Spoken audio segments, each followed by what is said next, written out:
No Man's Sky is the Dark Souls of space games. Pokemon Go is the Dark Souls of monster collection games. Lawbreakers is the Dark Souls of competitive first-person shooters. And last but not least, Garfield Kart is the Dark Souls of racing games.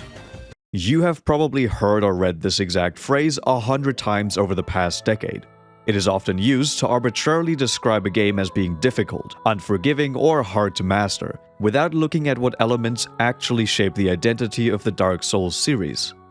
As the popularity of the series and other games in its style started to grow over the years, the term Souls-like has also started to lose its meaning.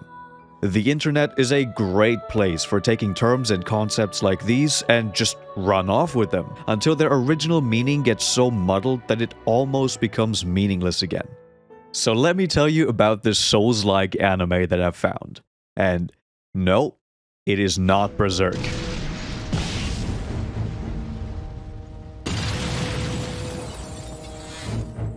Pause. I know what you're thinking. How on earth could you possibly say that what you're seeing on screen right now could be considered as a Souls-like anime? So before I tell you what the show is about, you first have to understand my take on the meaning of the term Souls-like, and later on we will talk about how I apply this concept to a completely different medium. To me, the largest factors that shape the identity of the Souls games obviously lie in their gameplay. From the deliberate stamina-based combat to the unforgiving bosses that test your ability to adapt and overcome, the gameplay is undeniably what defines this series. And I would go into much more detail about the gameplay itself, but since the main subject of this video is not a game but a TV show, none of this would matter. So which elements are undeniably Dark Souls while not being exclusive to the medium of video games? World building, atmosphere, setting, storytelling, and characters are the first things that come to mind. All of the Souls games depict a decrepit world with only remnants of what was once a flourishing civilization. Medieval post-apocalyptic wastelands overrun by hollows and a few selected beings who are eternally cursed to strive towards obtaining more and more power, to one day sacrifice themselves for the sake of the world. Or maybe not, it just depends on how you currently feel like, I guess. Although none of this is directly told to the player through long and elaborate cutscenes, item descriptions and character dialogue, as well as clever environmental storytelling is enough for the player to be able to slowly piece together what has happened. Lordran, Drangleic, and Lothric may look and feel slightly different from each other, but end up being connected through an endless cycle of death and rebirth. But this begs the question, how would an anime, a TV show, emulate this kind of storytelling? Anime is known for its long exposition dumps while characters are stuck in a never-ending cycle of powering up for a fight after all. And there's also one more thing that I would like to remind everyone of. While the term Souls-like has been recognized and widely adapted as a subgenre of video games, too many people seem to ignore the second part of that term. It is Souls-like, meaning something similar to or sharing design elements or other aspects with the Souls games. So when I use the term here as a descriptor for the show in question, I am not telling you that this is Dark Souls the anime. It simply shares some similarities. I think that it's finally time to actually get to what you are all waiting for. Let me tell you about Casshern Sins.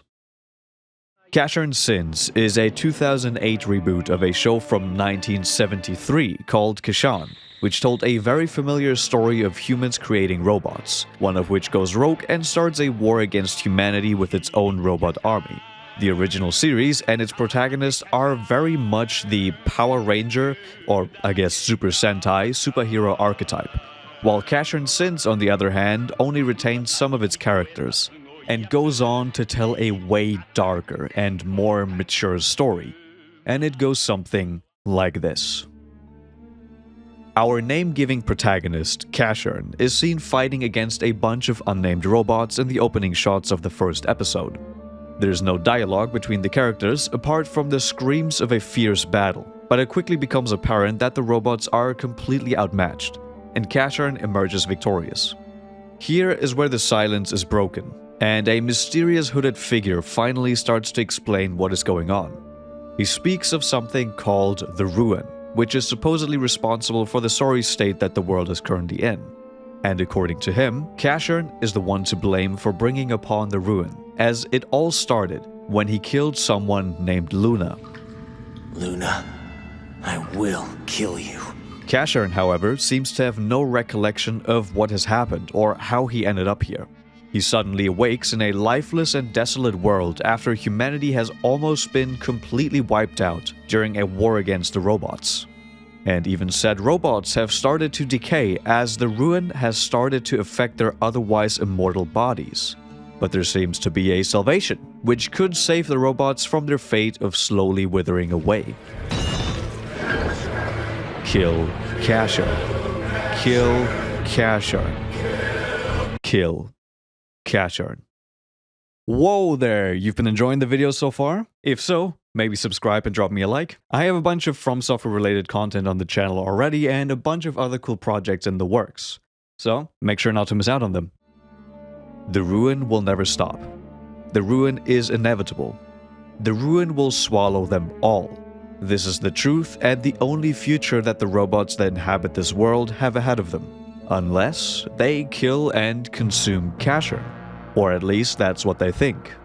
With Casshern's awakening, a spark of hope has been given to those afflicted by the ruin, in the form of a rumor that they can save themselves by killing and eating the one that started it all.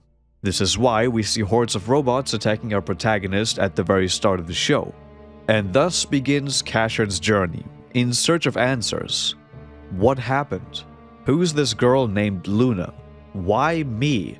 And most importantly, who am I? I won't be the one to answer those questions, however. You will have to find out for yourself. But what I will give you is a glimpse into the general happenings of the show, so I can later tell you why exactly I am making a video about this being a Souls-like anime. Casshern's journey is a lonely one. Being ostracized and hunted down by many because of some rumor, he starts to slowly make his way through the crumbling world. He does end up meeting various people along the way, like the curious Ringo, for example. She's a young robot who, upon meeting Casshern for the first time, is completely infatuated with his beauty of being completely pristine and seemingly unaffected by the ruin. Oh yeah, have I mentioned that he's immortal yet? Whatever, small detail. And being the first friendly encounter he had after his awakening, this was sure to give him strength for all of the trials yet to come. Over the course of the show's 24 episodes, Casshern would end up meeting someone new almost every single episode, with the exception of a few more important reoccurring characters. Characters like Ryuze, Oji, Leda, Dio, yes, Dio, I'm not kidding, and the aforementioned Ringo being one of them. Listen, I really tried with the Japanese pronunciation of these names here. That's why I also put the name on screen. Cut me some slack here. And just based off of the design of these characters alone, I'm sure that you can piece together who's an antagonist and who's not. And many of the more important characters to the story seem to have this almost flamboyant and humanoid design, making them stand out amongst the robots. Every person Casshern meets on his journey teaches him some sort of lesson or helps him understand the world or even himself better. But the mystery behind what has happened between him and Luna, the girl he supposedly killed, plays a central role all throughout the story. Casshern Sins is a weird show. It's a show that I wouldn't just recommend to everyone, as it has a very unique style. However, in the context of this video, I would probably be able to recommend it to you, as long as you are a fan of the stuff that From Software makes. The show does have some pacing issues, but I think that it's still a great story and, in general, just a great experience. The art, animation, and especially the unique cinematography are very interesting to me personally.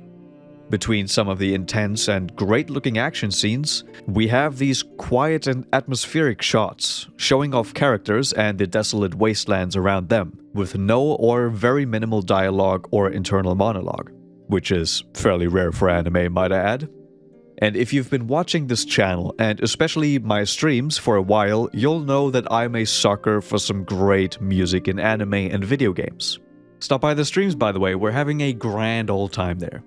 I am very happy to report that the soundtrack of Casshern Sins is very good, and in my opinion, perfectly accompanies the visuals and the important moments of the show. Now, allow me to finally explain the Souls-like nature of the show. If you have watched this far, I'm sure that you're interested enough in the anime already, but I still need to do my due diligence of somewhat delivering on the premise of the video, so no one can call this clickbait. Going back to what I said earlier, Casshern Sins isn't exactly like Dark Souls.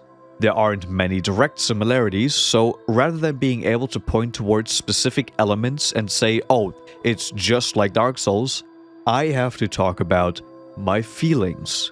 Bummer, I know. The most surface-level comparison I can make is the post-apocalyptic nature of the two, which I'm sure you've picked up at this point as well. Although the world of Casshern Sins is arguably even closer to death than the one of Dark Souls. And now, I am about to say some crazy things, but please bear with me here. To me, the world of Casshern Sins almost seems like what the very last cycle of the Dark Souls universe could look like, far, far into the future. After the fire has been rekindled countless times, the very fabric of the world has become tired, while humanity was able to advance along with its technology and evolve even past what is known to us today. Until one day, our ingenuity turns against us, and the robots take over the world. With humanity reduced to mere cinders yet again, the world started to decay, breeding a new curse, which could even destroy the robots' otherwise immortal bodies. And as many times before, a champion rose which would decide the fate of the world. But this time, instead of needing to obtain the power to do so, he already has it from the very start. Strong, immortal, and unyielding. Casshern is the chosen one, whether he likes it or not. The Age of Fire is gone for good, and contrary to all the previous cycles, death seems all but inevitable. So, what will our hero do? Alright, thank you for listening to my completely insane game theory. There are literally no actual connections between these two pieces of media. Casshern Sins even came out before the first Dark Souls did. This is just sort of the theory that I've built in my head solely based off of some of the feelings that I have towards the show, where I went, hey, this kind of feels similar to Dark Souls. For example, the general atmosphere feeling just as or maybe even more oppressive and lonely as when first stepping into the various environments of the Dark Souls games. And even more specifically, the world's end of the final acts of Dark Souls 3. The stories and lessons that Casshern learns from the people he meets along the way also remind me of the NPCs you would meet, learning about their plight and the happenings in Lordran, Drangleic, or Lothric. And like I've said in my crazy theory, Casshern himself does share some similarities to the Chosen Undead, except that he is just literally immortal and all-powerful. If it feels like I'm going completely off the rails here for some of these comparisons and connections I'm trying to talk about, it is because I am. You probably won't be able to understand most of what I talked about here until you actually watch the show yourself. And this is also the main thing I want you to take away from this video. If you are like me, and have greatly enjoyed Dark Souls, or really any of FromSoftware's recent games, Armored Core included, I would recommend you to at least try and give the show a chance. All of the Souls-likeness that I'm trying to describe to you simply comes from me having a similar feeling while watching Casshern Sins as I did when I first played the Dark Souls games. And all of this happened about 7 years ago.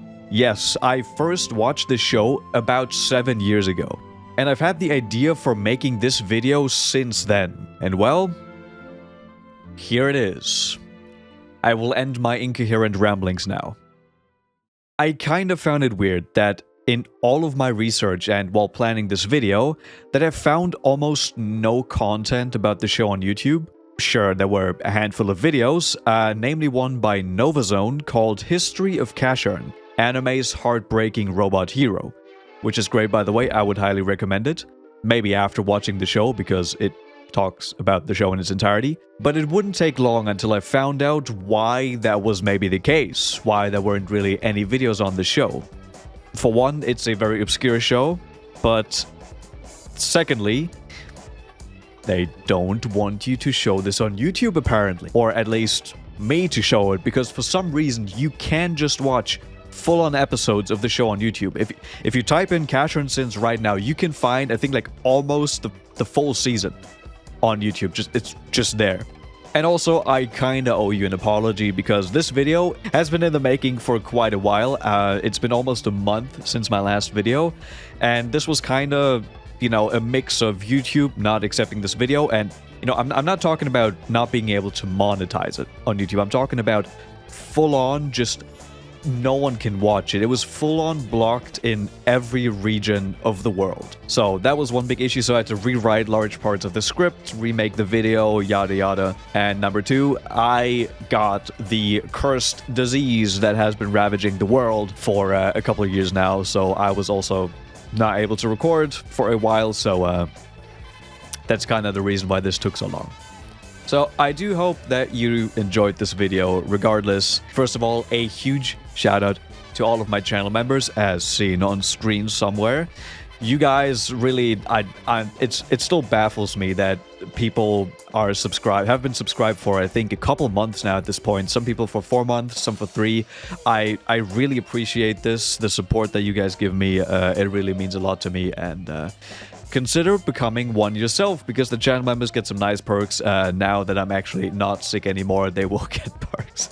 I swear, I'm not lying. Channel members get Discord perks, get some free games that we'll give away now and then. Just recently on stream, I gave away Code Vein to a lucky viewer of my, lucky member, not viewer, member of mine. But anyways, just for watching, I really appreciate it. Like, subscribe, all that jazz, and give me some feedback in the comments. Check the community page for the next videos so you can vote on what you want to see, and that's gonna be it from me. Bye-bye, everyone.